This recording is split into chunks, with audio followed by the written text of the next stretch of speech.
Hey vlog, it's my birthday.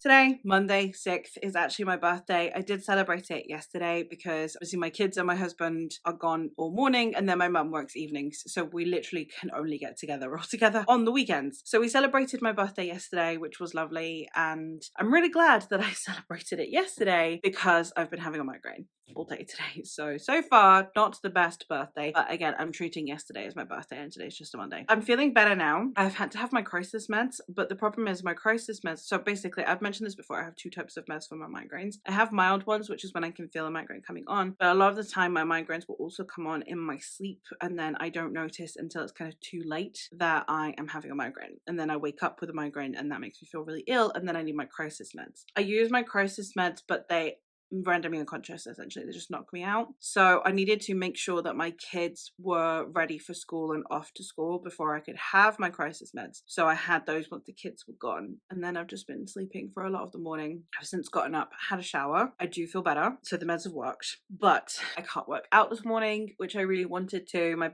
lower back is starting to bother me again. I have sciatica. Basically, working out is kind of the only thing that actually helps, and my sciatica has been a bit funky. I think because I've been to a couple of parties over the last like kids parties over the last week, and obviously when you're at kids parties you're normally in like really crappy chairs, or you're just standing supervising children and stuff, and you're not really sitting well or moving. You're just kind of standing there making sure your kid doesn't kill themselves. So I think that that's probably what's triggered my sciatica to be quite bad, and the only thing that ever helps is working out. But with a migraine, working out really exacerbates it because it's a lot of changes of altitude. Any kind of like change of position means you have to get down on the floor and then stand up, and any change of altitude is just a no-go. Like if I drop something on the floor while I'm having a migraine, it's staying there unless it's absolutely essential. So yeah, I am kind of gutted that I can't work out, but I have had a shower, which makes me feel better, keeps my head cool. Have like a nice cold shower, and then I don't dry my hair or anything, so it can stay cool for longer. So far this month, so from the 1st to the 5th, I have been reading my read along books. That was because I couldn't really be bothered to vlog those because I am of course tracking my thoughts over on the corresponding discords. So I read Hyperion, which I'm reading alongside the brothers Gwyn over on their discord. I have read the third Temeraire book, which is Black Powder War, which is over on the discord that me and my friend Eleanor are hosting the read along for. As it currently stands, I've just been reading through those books. I haven't even really been logging my thoughts. I've just been making a note of them in the book so that then I can then go back and log them later, because I've had such a crazy week, because I've had 2 children's birthday parties. I have had Mother's Day and my birthday all within a 5-day period. So I've been reading because obviously anytime, like, you know, I wake up in the morning or last thing at night, I haven't actually been logging it. So I need to go back and go through all of those, go through all my notes and log my thoughts. I have finished those, which means that now I'm cracking on with my Asian heritage reading. I am also participating in the Fantasy Fellowship read along, which I have filled out all of the prompts for with books from this TBR. That does include Hyperion and Black Powder War, so I'm already 2 prompts in. And yeah, I'm going to be working my way through the rest of my TBR. So I've divided it up. The Dandelion Dynasty, which is the series I'm reading this month, I've done just 1 book a week. I hear they're quite dense and quite intense. And then I have 1 digital book each week because I also have 4 of those, and then 1 standalone each week because I also have 4 of those. So that's exactly how we're going to be doing this. So this week, my TBR is I'm going to be reading Unwieldy Creatures by Adi Sai. This is a Frankenstein retelling, and we are following it from 3 perspectives. One who is the doctor character, and they are wanting to create life. One is from the perspective of their assistant, and the assistant has issues with the ethics and morality of what they are doing. And then we are also following it from the creation themselves and how they come into being. And this is one that I am really interested in. It is from a non-binary author, and at least one of the characters is gender non-conforming. I think that a lot of the discussions in here are going to be really interesting. I don't know how well I will or won't like the story, but this is definitely a book that I'm more interested in seeing the discussions. I have read somewhere that it also discusses ethics around like medicinal ethics, which I'm really excited to read. As someone who has suffered from medical misogyny, I have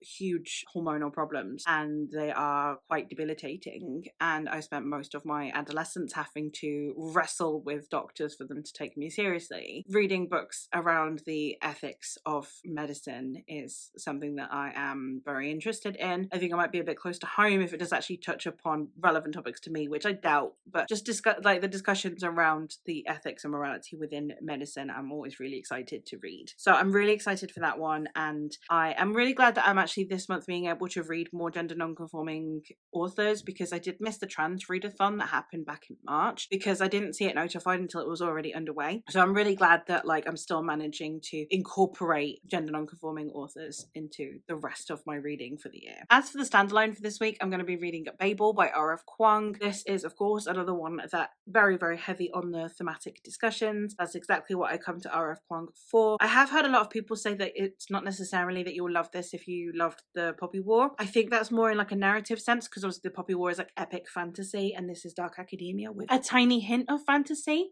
But I'm not reading R.F. Kuang for the level of fantasy. I'm reading it for the social discussion, which I believe that she does really well because she doesn't hide it. It's not subtle. It's very much like a bull in a china shop. I am definitely going to tell you everything that I think on this. And I like authors that do that. I like authors that rampage their way through their themes. I know a lot of people prefer them to be subtle and nuanced and stuff. And nuance is important, but just sometimes someone being like, this is bad. It's also a good thing. So I'm looking forward to getting into this one. This is following a young boy named Robin, and he is from Canton, and then he is brought over by an English gentleman to study at Oxford University, because Oxford University have what's called silver, and is part of the magic system, and the use of silver helps with the colonization, and you need people whose native language that is, because it's all to do with language. So obviously someone who thinks and dreams in that language will do a better job using the silver somehow. So I'm really excited for that, because it's about this character being torn between their love of academia but also its role in colonialism, and I'm really, really excited to see how R.F. Kuang tackles that. It's a nice chunky one as well, so it means that there's lots of room for things to be discussed. The font's quite small as well, so we've got over 500 pages. Got 544 pages of tiny font, so there's a lot to be said, and I'm really excited about that. And another one again that's really chunky is, of course, I'm starting Dandelion Dynasty. So the first one here being The Grace of Kings. I actually don't know anything about this, because the things that I have been hearing about it, where it has is sci-fi element, that it's a historical reimagining of a certain period in China, and that we have this very epic fantasy story but told in a very unique and unusual way, and all the praise that I've been hearing, I didn't really need to know the synopsis. So we're going to discover it together now, and I'll tell you what it says on the back. Emperor Mapidere was the first to unite the island kingdoms of Dara under a single banner. But now the emperor is on his deathbed. His people are exhausted by his vast conscriptive engineering projects, and his counselors conspire only for their own gain. Even the gods themselves are restless. A wily, charismatic bandit and the vengeance-sworn son of a deposed duke cross paths as they each lead their own rebellion against the emperor's brutal regime. Together, they will journey to the heart of the empire, witnessing the clash of armies, fleets of silk-draped airships, magical books, and shape-shifting gods. Their unlikely friendship will drastically change the balance of power in Dara, but at what price? Very, very excited. I've heard that it has quite a few POVs as well, which I always love in my fantasy because I feel like it gives you a much better scope of the world. I have kind of heard that I think the POVs in either the first one or the first two feel a bit disparate, like they're completely separate stories that don't interconnect, and then eventually they do when it all comes together. I'm just along for the ride, to be honest, and I am really, really excited to delve into it. So far, I've got a 3-book TBR. I'm already 2 books down, and we're only on the 6th day. So things are going well for me.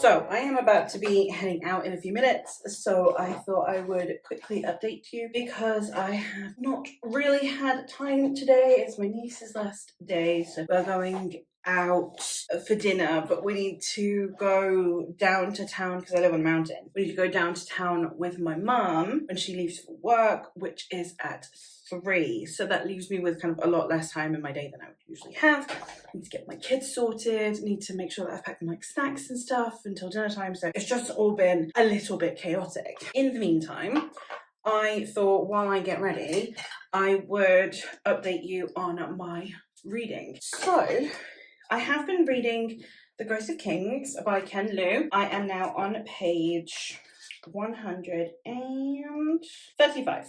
So I am, by most book standards, a decent ways in, but as you can see, not very far into this one. I have just decided to divide the book up into parts, and I'm going to read each of the parts. So I have read the part All Under Haven, and I am now going to start Chasing the Stars, and so far I am liking it. The writing style is a little bit impersonal, which I believe I'd heard because I was kind of expecting. I don't know if it was just a vibe I got or if I'd actually heard that it was impersonal, but I kind of expected that. So at the minute, it's one that is like intriguing me but not particularly engaging me. Like, it's not, oh yay, I can't wait to keep reading this book because I love the characters. It's more like, interesting, how's that going to pan out, is kind of more where I am at the moment. I have mixed feelings about it in the sense that obviously at the moment I have zero emotional investment, which obviously is preferable, in a book, at least if you're more of a character-driven reader like me. However, I do find that this one is, the intrigue is genuinely enough, which a lot of the time it isn't. Normally I'm just like, okay, but I don't care because I don't care about the characters, I don't care about anything. This one, I definitely think the intrigue is enough because it's so much more complex. And I know that this is just going to keep expanding and expanding and getting more and more complex.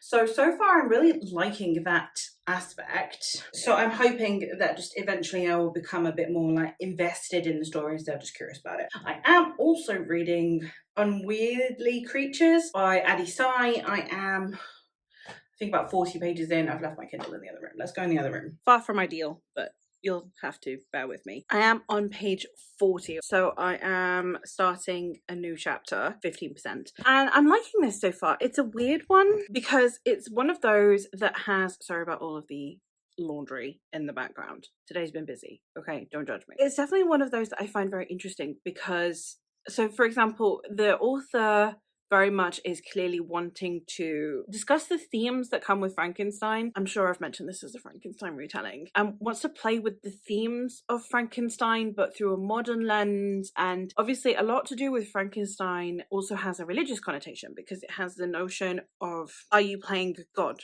by creating life? Well, we have essentially already started doing that. You know, if you think of like babies in incubators and how we can make babies through embryos, etc., we're already there. So this is less now about the ethics and the morals and is much more about the medicinal side of it, the other side of the spectrum. It's less about what God would think and more about what the creation would think and what the people who are unwittingly part of this process would think, which is a very interesting take on it, and I'm very excited to continue. Another thing that I am really enjoying, which is just a small thing, but we have, so the characters' names are actually written in their Chinese symbols, and then you are just given a footnote that tells you how to pronounce that. And I really, really like that because it means that you are not Anglicanizing or Europeanizing their names. Their names are a huge core part of their identity, and therefore you have these characters who are retaining that identity because they're not having to metamorphosize it to fit it into European lingo. And I think that's really, really important. So again, having obviously the pronunciation guide being helpful so that I can then like mentally say the word is really important. But you have the Chinese character for each of the characters' names, and that's it. And you just need to recognize those symbols. And I think that was really, really cool. And it's a really weird thing to care about, but I just thought it was a really good take, and I liked that aspect. So 40 pages in, really enjoying it. And then, yes, as I said, 135 pages into this one, and also very, very interested in it, and really wanting to get really sucked into this, because there's so much potential for this to be such an incredible story that I just really want to get immersed and invested into the book. So that's where I'm at with those two. So good progress being made, and I will hopefully check in tomorrow. I need to read today's section of both of these. So this one I need to read. I'm doing this one by chapters. I'm doing 5 chapters a day. However that falls, and God's be with me. And then this one is also, as I said, by sections. So I do actually technically have the chunkiest section today, and I do need to get going. So this one is probably going to get read tonight, and this one I will take with me. But I was thinking, worst case scenario, because I've got quite a lot of time that I'm just waiting until the restaurant opens down at my mother-in-law's house, I can just like finish this and then dedicate the rest of the week to this if I need to. So it's no big deal. Hey, my lovely people, it is in fact Wednesday, so I thought I would check in. I have not actually made any progress in Grace of Kings, which I did kind of say that yesterday I suspected because of me being out, and then I got home and it was late and I dealt with kids and didn't read. So I then was instead, while I was out, and then when I got home it was easier to kind of read on my Kindle, so I have finished Unwieldy Creatures, and it is a very, very interesting book. I ended up giving this 4 stars. It had so many things that were 5-star material. The only thing for me slightly is that the writing style was a little bit confused in itself, because it has this very Shelley-esque writing style. It still feels very older and a bit more classic writing style, infused with some modern writing, which I think was really innovative and was very impressive on the author's behalf. But it did mean that there was sometimes that I would kind of stumble, it would be a bit jarring. I would feel a little bit pulled out of it, which is a real shame, because that's not really the author's fault. That's just more how my brain was processing it. But obviously, if I do keep getting kind of like pushed out of the story for a minute because of the writing style, it's not really going to flow as well. That being said, this book was amazing. I cannot wait to read something else by this author, because the way that we are tackling the types of characters that Shelley introduced, this book is a direct conversation with Mary Shelley. Mary Shelley introduced something, and Addie Sai has continued that conversation. Amazing. It's incredible. I really, really appreciate the character work that was gone into it. There were some times that, because of the writing style, because it's got POVs, there were some times where there were a couple of POVs that it would take me a couple of seconds to correct their voice in my head. I mean, at the beginning of every chapter, you are told which POV you are in, but there were some times where if I had to stop mid-chapter because I was attending to a kid and then picked it back up 10, 20 minutes later, if I didn't want to just go back and check which character's POV I'm from, it would take me a couple of seconds to figure out which character's perspective I'm in. They weren't quite distinct enough, but the actual character work that went into them and the conversations that were had around these characters were absolutely astonishing. Again, this is to religion for Mary Shelley, science to modern society, and especially because there are so many conversations around the ethics and morality of the science that is happening. I don't think that it was really discussing medicine the way I thought it would be. I kind of did expect there to be conversations around medical ethics. I didn't really get that. It was more science ethics, which is fine, no complaints here. But again, the fact that it took the society that Shelley was in, where science and religion did go hand in hand, and instead removed the religious element of the morality and just solely put it down to social morality, I thought was really, really well handled. So overall, really good book. Really, really glad that I read it. Would highly recommend to anyone who's wanting to check out a Frankenstein retelling, because there aren't very many good ones out there. So if anyone wants to check out a Frankenstein retelling, I would highly recommend checking this one out. So that being said, that means that today I am going to hopefully tackle my chunkiest portion, which is from here all the way to here. So I've got quite a chunky bit of reading to do today. I don't really have much I need to do, so hopefully I can get that done. So I'm gonna go do a bit of reading, and then I will either check back in today or I'll just check in tomorrow.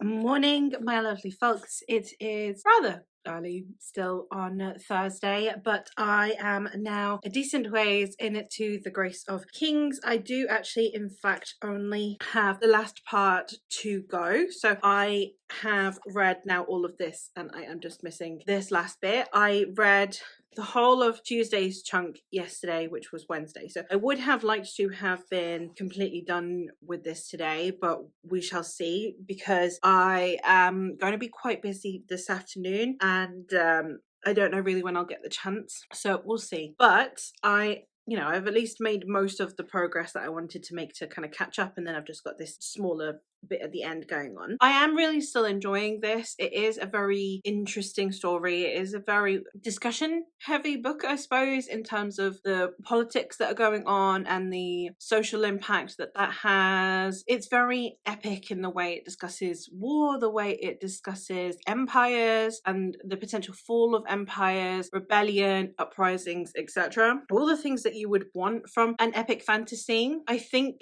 the characters are still not growing on me, and I think that is something that I'm just going to have to make the mentality flip with the rest of the series. I think going into the next one, I'm going to have to go in understanding that these characters are more to be appreciated and admired instead of ones that you feel emotionally attached to, which is fine. I'm still enjoying it. I'm still having a really good time. I'm still really excited to continue. Hoping to finish this one today, and then tomorrow I can actually start on my weekend book, but we shall see. I've been feeling a little bit like under the weather. I don't sleep very well when it's warm, and I'm in southern Spain and it's May, so it's starting to get rather warm. It's throughout the day it's not dropping below 20. I don't sleep very well. I feel really fatigued, so I'm still in my PJs. I need to go get changed, need to go actually get a move on and start my day, but I thought I'd check in. This is a really weird one to talk about, and given that I'm reading this series throughout the whole month, it's going to be really interesting in vlogs, but I am excited to continue and to finish up and see where this one ends and how that can connect to the rest of the series. So still having a really good time, just not one that I can really easily talk about, because a lot of the time, so to keep things spoiler free, I will talk about my emotions and I'm not really feeling any. It's more just, that's really interesting. So we'll see how I talk about these throughout the month. It's Friday! It's Friday afternoon, and I have been doing a lot of reading. Been reading all morning because I then lose my freedom because the weekend comes around and my kids are home. So I have gotten really ahead of the game, and I'm super proud of myself. So first off, I have finished The Grace of Kings. I've given this 4 stars. Really good time. Really glad I read it. Would highly recommend, especially if you are looking for a very different feel, different take on adult epic fantasy. Some steampunky vibes here, but it's in a very different way of having steampunk, because it's not World War II or Industrial Revolution steampunk that you normally get. Obviously it's Asian inspired, so we have a very different setting to just a typical Western version of steampunk, which I'm here for. And then on top of that, we have like history retold essentially, and it's very epic in scope, and we have very interesting conversations around imperialism.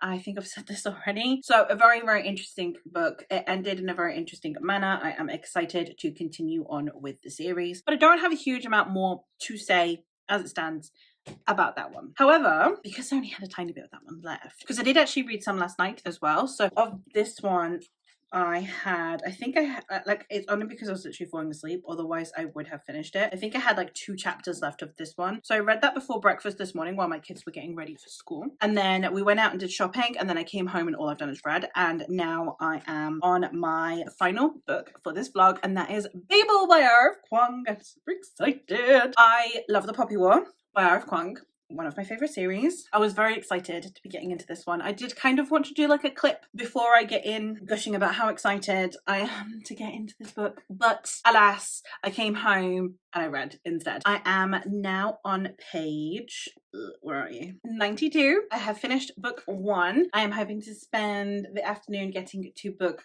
3. This book is like divided into parts, so I'm hoping to get to book 3 by the end of the day. I've divided this book up into 3 parts so that I can easily mark out how much I need to be reading each day throughout the weekend so that I can have it finished, but I am very, very excited to continue. I'm liking this so far. I think that it's going to take me a while to get used to Robin, the protagonist. I haven't even told you what this one's about. This is the story of Robin Swift, who is a young boy from Canton, whose family are hit by a plague, but he has had a English governess for as long as he can remember, and his family can't really afford a governess, so he doesn't really know what she's being funded by. He also receives a package of books, I think it's twice a year or something, so that he can study English. And then his family are hit by a plague, and then he is taken back to England by the person that has been his benefactor, which turns out to be this man named Professor Lowell. And he is a member of the Oxford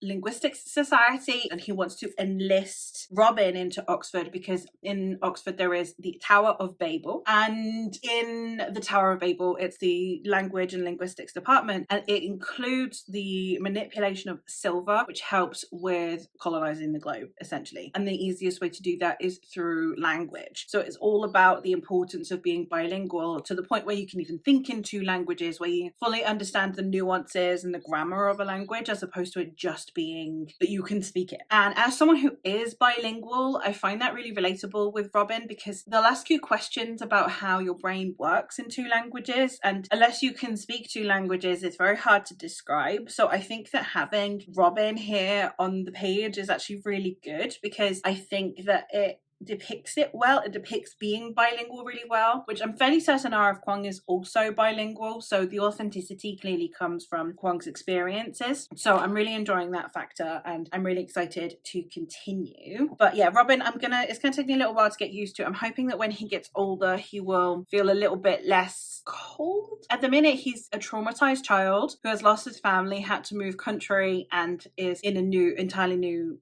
situation, and including surrounded by an entirely new culture, around people who, in a time period where people were incredibly racist and openly racist, and no one's going to be calling out that racism because it was so normalized. I am very excited to kind of see how this story progresses, because I think that R.F. Kuang is the right person to be tackling this, and I know that a lot of people find that her writing doesn't live up to what she's trying to write, but I disagree, because I think that the way that she writes means that themes are doing the talking as opposed to her prose. I'm very, very excited to continue and see how this continues. So it is Saturday and I have been doing some reading. I have continued reading Babel. I am now on page 325, so I'm past the halfway point. We're at Oxford, we're actually at the university. We've met some other people that are in the same department as Robin now that he is in the Tower of Babel, so that he can do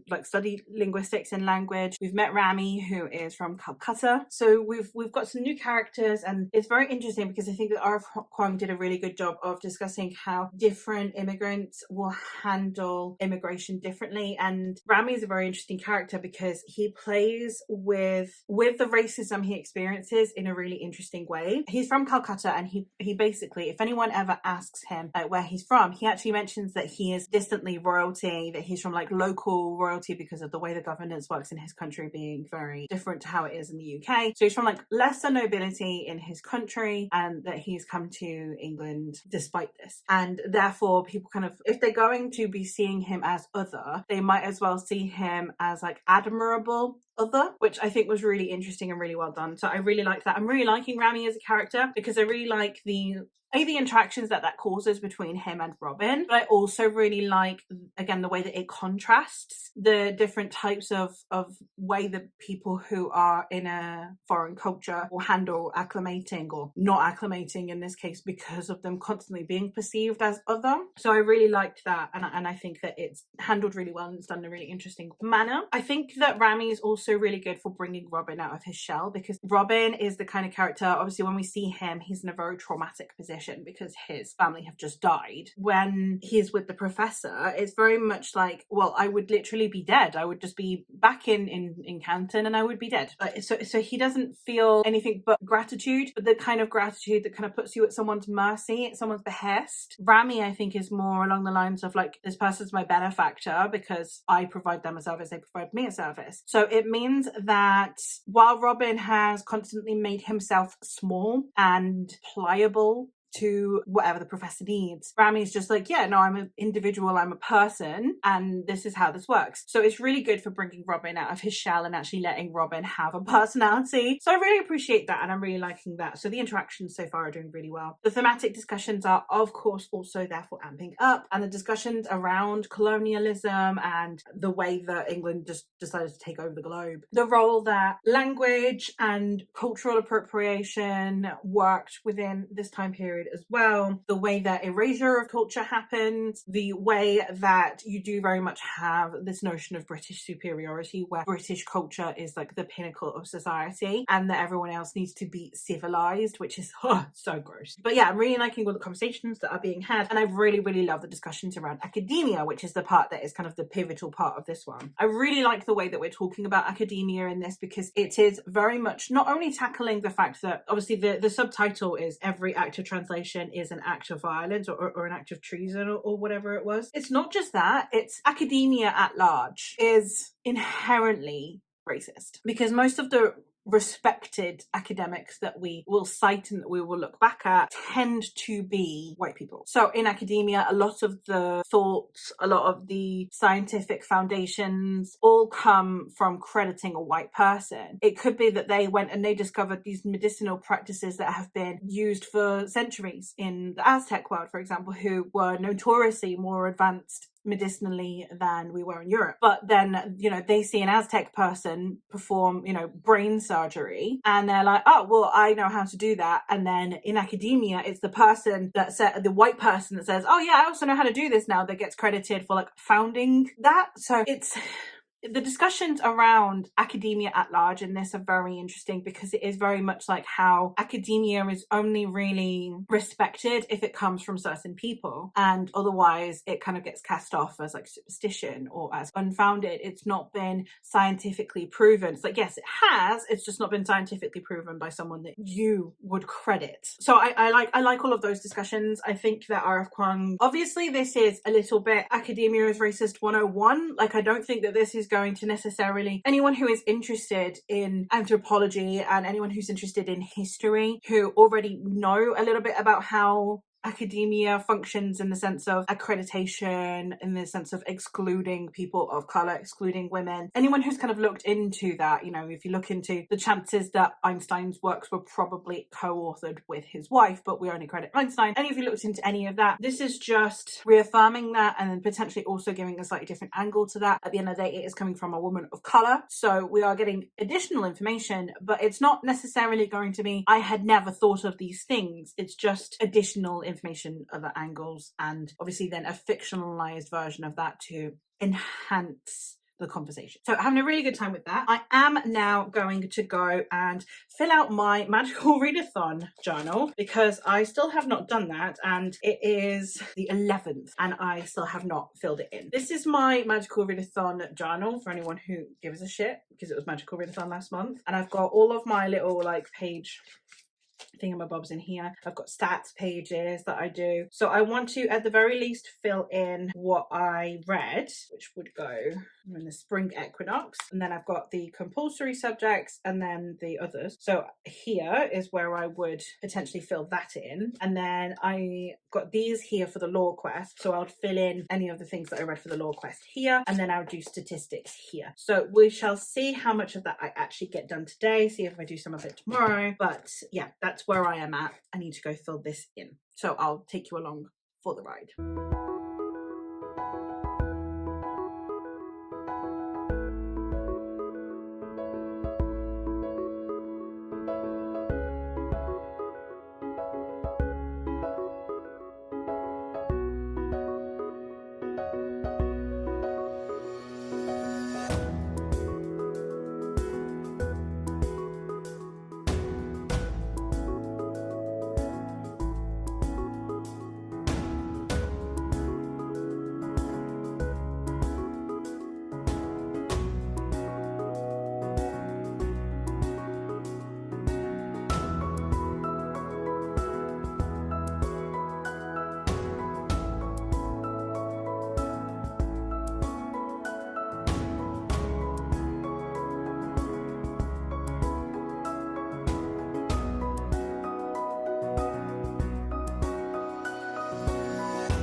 Good morning, folks. It is, what time is it? It is nearly 11 on Sunday. Last night we had Japanese food. It was amazing. I'm sure I've inserted the B-roll. My dad really likes cooking, but with the kids it's kind of hard to get experimental. They're not very adventurous with food. My youngest is still very much going through, she doesn't like food phase. Yeah, so she's complicated to feed, but we've decided that since it's Asian Heritage Month, my dad was going to give a go at cooking Asian food every weekend. Like, we all eat together on Saturdays and Sundays, so my dad cooks for all of us because, again, it's like a hobby of his, and he's super excited about it. I'm super excited about it. The rest of the family are getting roped into it. My mum and my husband are also having a really nice time, but it's like me and my dad are just like, oh my god, this is amazing. So last night we had Japanese food. It was absolutely delicious, living my best life. And then I read the next section in yesterday's reading last night, which now brings me up to page 435. So I am very near the end. I've just got today's section to go. I haven't done any reading this morning. I've been continuing to update my journal. So yesterday I put in all of the subjects that I did, and then this morning I filled out the law quest. I just need to do a page where I'm going to put all of the photo prompts on here. I don't have printer ink, so I'll probably have to do this Monday, so that will be in the B-roll for Monday, I'm sure. But yeah, that's me done essentially with this, apart from sticking the photos in. And then when I put the photos in, I'll put the stats in, because I'm going to see, depending on how I do the photos, they might all fit in the top half, but I think I'm going to have to do the stats page on a separate page. We'll see how it goes. But yeah, that's that. I am now going to go have breakfast next door, and then tonight is Persian food. I'm very excited, so I will, I'm sure, stick some B-roll in here, and yeah, I'll let you know how that goes, and I'll let you know how I feel about the end of Babel.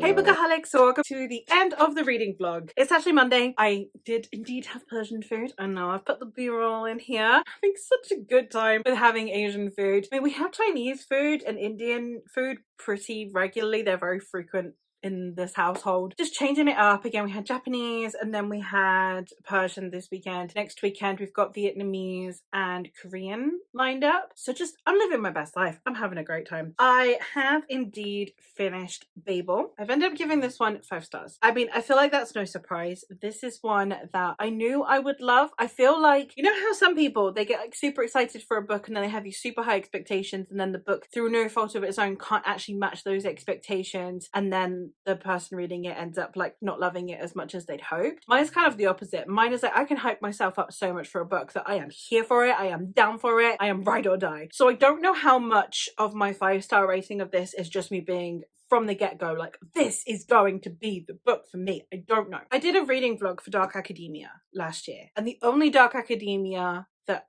I liked wasn't really Dark Academia. It was more like a dystopia, sci-fi, literary, speculative novel, which means that I don't have the best track record with Dark Academia, and I feel like this one is my conversion into the world of Dark Academia. I do own Catherine House. It's up there somewhere, buried in that shelf somewhere. I do own Catherine House, and I think at this point, I think unless the Dark Academia is really theme heavy and really topical, it's not for me. So this one, I love the academia setting. I love the discussions around academia. But if it didn't have the themes, I don't know how invested I would have been. If it didn't have the conversations around colonialism, around problems within academia, not just satirizing elitism, but like the actual texts that you see in academia. So this is 5 stars. Again, not sure how much of that is just my hype for it, but I loved this. I had an amazing experience with it, and I am super glad to have read it. I have heard some people say that they kind of wished that this one, because there is also the class divide going on, because obviously we are in Victorian London, there is a marked class divide as well as a racial